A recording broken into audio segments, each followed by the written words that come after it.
100 কোটি টাকার বাজেট হয় এই খাল পরিষ্কার করার, আমরা 5 কোটি টাকাও খরচ করি দুই সিটি কর্পোরেশন মিলে।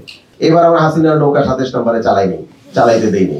23-24 বছরে বাংলাদেশে 14 লক্ষ গাছ কাটা হয়েছে উন্নয়ন প্রজেক্টের নাম দিয়ে। এই যে এখন যে জলাবদ্ধতা আপনারা দেখছেন, গতকালকে 196 মিলিমিটার বৃষ্টিপাত হয়েছে ঢাকায়, যেটি গত 54 বছরের হাইয়েস্ট। তো সুতরাং 54 বছরের হাইয়েস্ট বৃষ্টিপাতে ঢাকায় সকালবেলা যারা রাস্তায় বেরিয়েছেন, রাজপথে কোনো ওয়াটার লগিং আপনারা পান নাই, এতটুকু আমি কনফিডেন্টলি বলতে পারি। ভিতরে পেয়েছেন, ভিতরে অনেক জায়গার মধ্যে ড্রেনেজ নেটওয়ার্ক নাই, কিন্তু মূল রাজপথে এত রেকর্ড বৃষ্টিপাত হওয়ার পরেও ঢাকায় এটা না থাকার পিছনে আবার যে টিম, আমাদের যে পুরো টিমকে নেতৃত্ব দেন, সেখানে আমিও একটি অংশের নেতৃত্ব দিচ্ছি, মেম্বার হিসেবে আছি। আমরা সারা রাত কাজ করেছি, আমাদের একটা কিউআরটি টিম আছে, এবং আমরা দুই সিটি কর্পোরেশন পানি সম্পদ মন্ত্রণালয়ের আন্ডারে থেকে আমরা 19টি খাল এবং একটি লেকের যে মানে লেন্থ, সেটা ছিল 26 কিলোমিটার। আমরা পরবর্তীতে এক্সকেভেটর নিয়েছি পানি সম্পদ মন্ত্রণালয় থেকে, এবং এগুলো সব নিয়ে যেখানে 100 কোটি টাকার বাজেট হয় এই খাল পরিষ্কার করার, আমরা 5 কোটি টাকাও খরচ করি দুই সিটি কর্পোরেশন মিলে।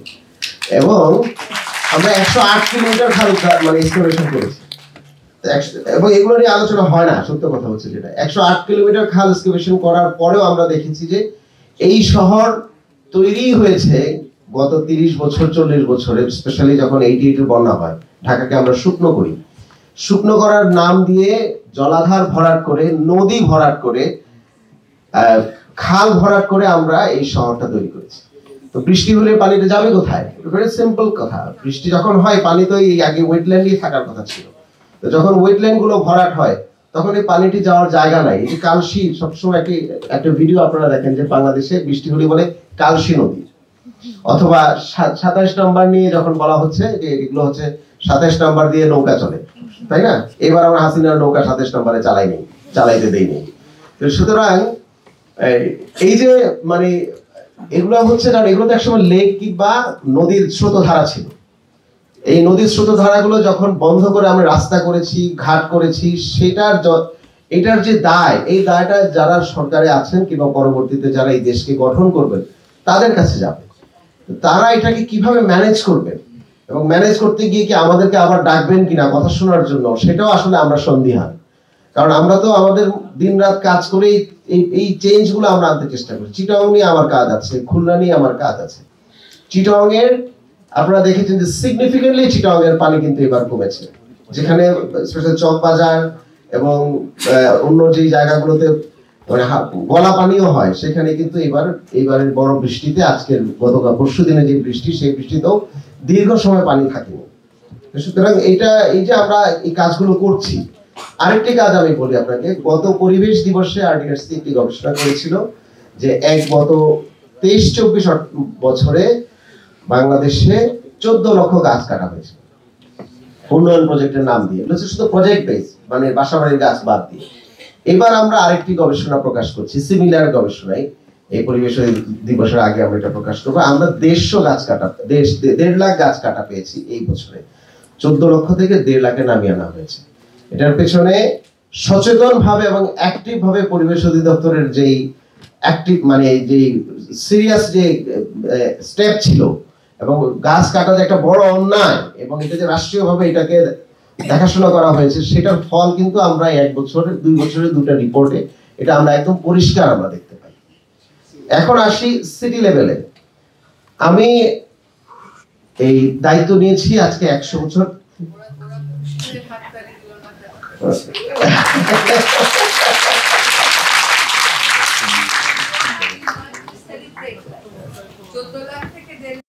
সব মশার বিরুদ্ধে সুরক্ষা দিতে এলো বসুন্ধরা এক্সট্রিম অ্যারোসল, মশার বিরুদ্ধে এক্সট্রিম সুরক্ষা।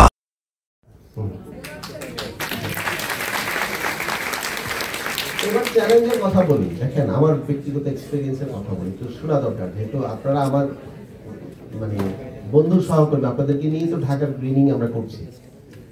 দুটো কাজ, অনেকগুলো কাজ আমরা করছি যেটাতে আপনারা পার্টিসিপেট করছেন। একটা বড় চ্যালেঞ্জিং কাজ করতে গিয়ে পারছি না, সেটা বলে, যেহেতু রাজনৈতিক নেতৃবৃন্দ এখানে আছে, তাদেরকে অ্যাড্রেস করে আমার বলা। 1 নাম্বার হচ্ছে আজকে 100 দিন আমি দায়িত্ব নিয়েছি। আমার কাছে কোনো রাজনৈতিক দলের, একদম কোনো রাজনৈতিক দলের কেউ এখন পর্যন্ত ফোন করে বললো না যে আপনি কাজ করছেন সিটি লেভেলে, কি চ্যালেঞ্জ আপনারা ফেস করছেন, হ্যাঁ, কিংবা এই শহরটা যে জঞ্জালের শহর সেটাকে ঠিক করার ক্ষেত্রে আমাদের পার্টি পজিশন এরকম, কিংবা আমরা এরকম ভাবছি, আপনার ভাবনাটা কি। সুতরাং আমার ভাবনাটাও তো জানতে চাওয়া উচিত, যেতে পারতেন রাজনৈতিক দলরা যে কিভাবে কি করছেন, কতটুকু হলো, পারছেন কি পারছেন না। এই বিষয়ে আমরা মানে যেটাকে বলা যায়, আমরা সবসময় বলি যে জুলাইয়ের পরবর্তীতে আমরা একটা কো ক্রিয়েট করতে চাই কিংবা একটা পজিটিভ চেঞ্জ করতে চাই। এই পজিটিভ চেঞ্জ করার ক্ষেত্রে সবচেয়ে বেশি আশা ছিল রাজনৈতিক দলগুলো আমাদেরকে দেখে হলেও তো নসিহত করবেন যে এইভাবে করতে পারলে ভালো হয়, আপনি এইভাবে করে দেখেন, কিংবা এই কি কি ধরনের চ্যালেঞ্জ ফেস করছেন সেটা একটু বলেন, আমরা একটু জানতে চাই। তো একজন, নাম বলবো না, একজন বাংলাদেশের শীর্ষ রাজনৈতিক দলের একদম শীর্ষ পরিস্থিতি, উনি মানে খুবই ক্যাজুয়ালি বললেন যে আপনার ভাবনাটা কি শহর নিয়ে। আমি অতটুকু অ্যাপ্রিসিয়েট করি, অতটুকু বলেছেন আমাকে, কিন্তু অন্যান্য পার্টিরও তো শহর নিয়ে ভাবনা আছে। উচিত ছিল শহর নিয়ে 100 দিনের ভাবনায় আমাদেরকে ডেকে অথবা আমাকে পার্সোনালি ডেকে বলা যে আমরা এইভাবে শহরটা দেখতে চাই, আপনি কতটুকু করতে পারবেন আমাদেরকে তা জানায়। এগুলো হলে হয় কি, তাহলে এই যে রোড টু গ্রিন ম্যানিফেস্টোর মতো শহরের তো একটা ম্যানিফেস্টো থাকবে, এবং চেঞ্জে আমরা আসলে পজিটিভ পার্টিসিপেশন কিভাবে করব, এটা এখান থেকে কিন্তু বেরিয়ে আসবে, কিন্তু এই প্রত্যাশাগুলো আমাদের থাকে। আমি ঢাকাতে আপনার বলছেন দেখ, এবং ইউনুস স্যার আমাকে বলছে দেখো তুমি কোনো নতুন কোনো প্রচেষ্টা কিংবা পাইলট প্রজেক্ট করতে পারো কিনা। তখন আমরা ভাবলাম যে ঠিক আছে, ইউরোপের মতো জায়গায় যেখানে ওয়েস্ট সেগ্রিগেশন হয়, আমরা একটা পাইলটিং করি। পাইলটিং করার জন্য আমরা ঢাকা শহরের 5টি কমিউনিটিকে রাজি করিয়েছি। ইকবাল রোড, উত্তরা 4 নম্বর সেক্টর, গুলশান, বনানী, বাড়িধারা সোসাইটি, খেয়াল করেন 5টা সোসাইটি, এবং হচ্ছে ক্যান্টনমেন্টকে আমরা অ্যাপ্রোচ করেছি। তারা বলেছে আমরাও রাজি, আপনি যদি এগুতে চান আমাদের সাথে। কি করব আমরা? অ্যাট সোর্স ওয়েস্ট সেগ্রিগেট করব, কিচেন ওয়েস্ট আলাদা যাবে, এই অন্যান্য ওয়েস্ট আলাদা গিয়ে এটা আর ল্যান্ডফিলে যাবে না। আমাদের যে ল্যান্ডফিল এবং এসটিএস কেন্দ্রিক যে ওয়েস্ট ম্যানেজমেন্ট আমাদের, এবং ওয়েস্ট যে কালেক্ট করে, আপনি যদি সার্চ করেন আপনি দেখবেন যে 1910-1920 সালে এই যে 4 চাকার ওয়েস্ট ধরে স্ট্রিটের উপর দিয়ে ওপেনলি এটা টেনে, ঘোড়া দিয়ে অথবা গাড়ি দিয়ে টেনে এই ওয়েস্ট কালেক্ট করা হতো। তো সুতরাং আজকে 2025-এ দাঁড়িয়ে ঢাকা শহরের ওয়েস্ট ম্যানেজমেন্ট হচ্ছে 100 বছরের পুরাতন ওয়েস্ট ম্যানেজমেন্ট সিস্টেম, যেটা ইউরোপে ছিল। তো সেটাকে আমরা চেঞ্জ করব না, কিন্তু আমরা চেঞ্জ করতে চাই না, অবশ্যই চাই। এই কাজটা করতে গিয়ে আমি যখন এই কমিউনিটিগুলোর সাথে বসছি, কমিউনিটি রাজি এটা করতে, কিন্তু স্থানীয় রাজনৈতিক যে নেতৃবৃন্দ আছেন তারা আমাদেরকে এই ওয়েস্ট কালেক্ট করতে দিবে না,